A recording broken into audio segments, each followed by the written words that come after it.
ምቀኝነት አንድ ሰው አላህ የሰጠውን ጸጋ እንዲወገድበት መመኘት ማለት። ይሄ በሁሉም የህይወት እርከን ውስጥ አለ። ነጋዴ ነጋዴው ጋር፣ ዓሊሙ ዓሊሙ ጋር፣ ቤተ ዘመዱ ውስጥ፣ ጓደኛ ጓደኛ ጋር፣ ወይ በዘሩ ወይ በሥራው ስኬቱ ወይም በውበቷ ወይ ስኬታማ በሆነው ትዳሩ ወይ በሚያምሩ ልጆቹ በህይወት ስኬቱ ሒስድ ሊገባው ይችላል።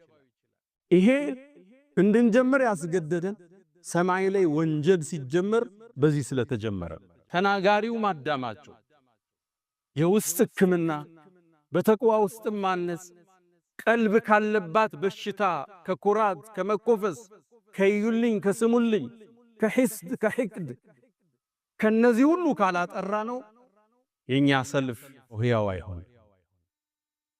ዛሬ ታዲያ ምን ጀምረው ከቀልብ በሽታ ዋና በሆነው እንጀምራለን። ሒስድ በመንለው